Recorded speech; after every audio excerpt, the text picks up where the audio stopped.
What is good, y'all? It's your boy Ty, back here with another video. In this video today, we're going to be doing a 100k MT squad builder, and it was pretty tough trying to find a certain way to build my squad the way I think I could compete with the 100k MT. Now, the squad I built it's probably a little bit more than 100k, but not much, and it just depends on strictly one player and the price he does go for. But if you are new to my channel and have not yet, please smash that subscribe button as we're on the road to 35,000 subscribers. And trust me, building a squad with the 100k MT is a lot harder than it looks. But a lot of my guys, most of my guys, are of the budget variety, starting with the starting point guard position. I mean, you guys know. If you don't know, then you will find out soon enough that Ruby Kenny Smith is a very, very solid player. Like, if you think about it, Kenny Smith can do a lot for you. He's got a very good release, can dunk the ball, decent enough on defense. Now, I would say he can have a lot of badges. He doesn't come with a lot, so a lot of them need to be upgraded. But even as his base card, Kenny Smith, in my opinion, is overlooked by basically the whole community. If you have his type of release, which is super quick, super easy to get off, as well as just being a good enough all-around player, for his price, it's hard-pressed to find a better point guard to really start your team with. And for 100k MT, I'm going to need a lot of great budget options, and Kenny Smith is a perfect option to start the team off with. At the shooting guard position, one of the newest guys that we did get released is Amethyst Michael Cooper. Now, Cooper he's over 10k, I think, by just a little bit. Just over 10k. I think his price may rise, may go down. I don't really know where his price is at because it's kind of hard to dictate with the way the auction house is, but still a decent enough budget option for Michael Cooper here. The thing about Cooper is he has Hall of Fame claims, great lateral quickness, and that's what you really need to be an incredible defender. He's probably the top shooting guard defender in the game, I do want to say. Maybe outside of Dominique Wilkins. No, he's better than Dominique Wilkins on the defensive end. He truly is. He's in the lanes, has interceptor, has the Hall of Fame claims, and just moves well. He moves well. On the offensive end, to be honest with you, has a very good release. He's not going to be able to create that much, and he doesn't have range extender or the ability to get it. But as a pure catch and shoot shooter, if it's not from range extender, he is going to be absolutely knocked down with his butter release. I personally like Michael Cooper a lot, especially with that Hall of Fame clamps. For his budget, I had to add him to my 100k squad. Small forward position, we do get a Rudy type of clone, Rudy Gay type of clone with Ruby Steven Jackson. He does come with the Curry Escape, which is just a super important thing to have. Comes with the Rudy Gay type release, which is also another very important value, you know, that Steven Jackson adds to the squad. And honestly, he's just a perfect 3-and-D type player. He truly is. I think he's 6'8". And like I said, if we don't have a Rudy at this point, but Steven Jackson is kind of that budget option. He's just going to be able to get it done. He's kind of similar to Michael Cooper in the fact that they're both of them have super good releases, knockdown, pretty good defenders, and that's all I can really say. Obviously, badged out, there's going to be quite a bit of a difference between whether they're badged out compared to just their base cards. But we gotta build a pretty budget squad. We only have 100k to work with, and the center position is super weak, so we're gonna have to spend a lot of MT on one of these centers. But coming in at my starting small forward, we do have Steven Jackson.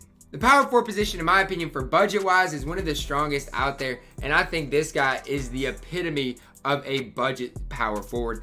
Listen, Boris Diaw, just his base card is super good. Comes with silver clamps, comes with a good enough 3-ball, comes with decent enough defensive stats. He's not incredible on defense, but he does have the silver clamps. All these badges can be upgraded to. He can even get range extender, so if you do want to badge Boris out, you can do that. But he's a great budget option, kind of similar in my opinion to the Michael Cooper for what they give you for their value.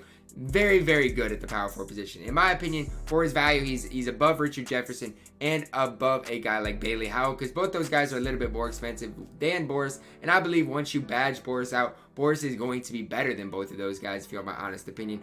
I think Boris is super overlooked just because his name is Boris Diaw, and most people aren't very high on him. But in my opinion, Boris Diaw is very good. He's actually grown on me a ton in the past couple weeks. When he first came out, I wasn't very excited about him, but now seeing how good he can be when he's badged out, I know how good Boris Diaw really can be.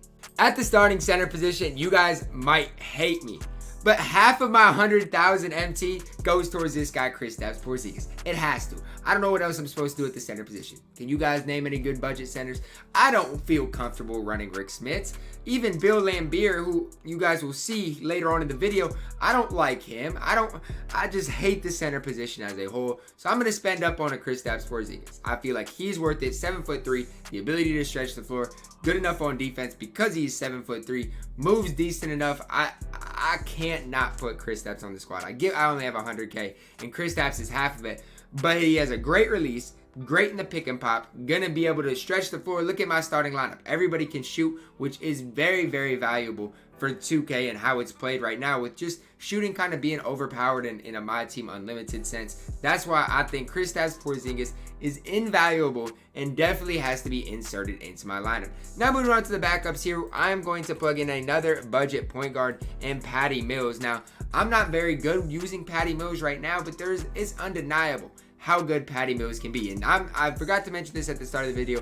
I'm not going to include any token cards because that's unfair, because then I could really run an all token lineup for 100K MT. But all these players are auctionable, and I think if people know how to use Patty Mills, his release is just, what else is there to say? Base 98. What else do you need to say? If you're good at that, or good with base 98, good at moving around screens, Patty Mills is the guy for you. I honestly, obviously prefer Kenny Smith and think Kenny Smith is a more well-rounded point guard. But for some people in the community, they would definitely prefer that Patty Mills type card. The point guard position, there are, in my opinion, a ton of options.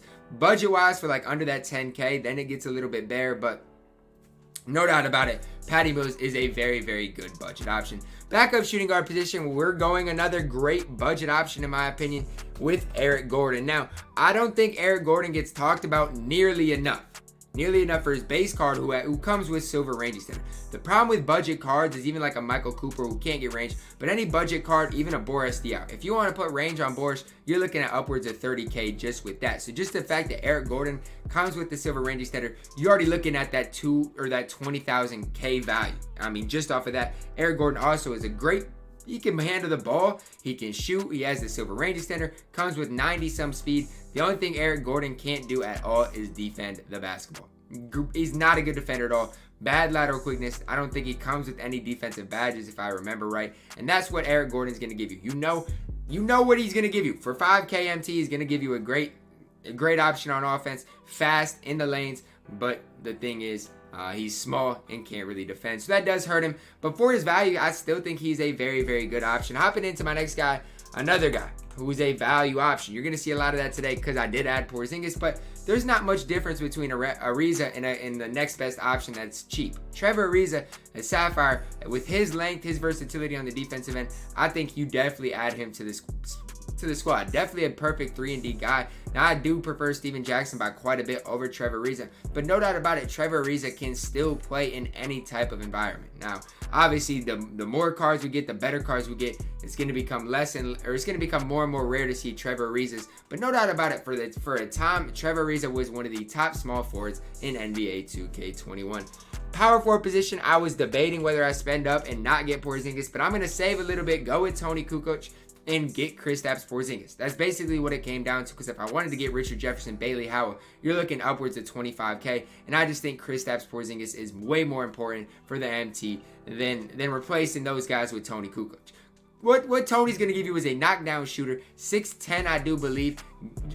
His release is butter. That's all you need to know. You're not going to not green with Tony. Every time in a corner, it should be a pure green light for Tony. And his length, versatility on the defense end, I'm not going to say he's a great defender, but he is long and he can knock down a 3-ball at a high clip. You're not going to find a lot of great options for the 5K price tag with where we're at in the game. And Tony Kukoc, Trevor Ariza, Eric Gordon, Patty Mills, all those guys are very, very budget options. Now, moving on to the center position. I kind of told you guys about Kristaps, and I spoiled who my backup center is going to be. It's Bill Laimbeer. Now, when we talk about Bill Laimbeer, we're getting to a guy who has one of the worst releases in 2K history. But with that being said, he still can shoot. There's not that many centers in the game that can shoot the ball, and he does give you the ability to shoot, as well as just being a decent all-around player.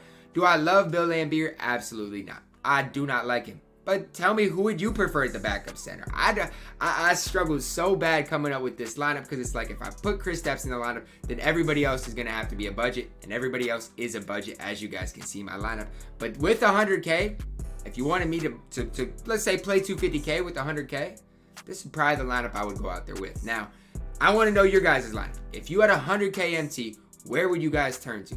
What would you guys do? Now the auction house can vary quite a bit. So if this is 120, 130K by the end of the day, it might be. But when I looked, it was about 105. So a little bit over that. But if you wanted to snipe all these cards, I bet you could get it for 100K. But that's my breakdown of my 100K roster, where I would turn if I did have 100K, guys. I hope you guys did enjoy the video. Drop a like on the video. Subscribe if you are new. And as always, man, I love you guys and have a blessed day.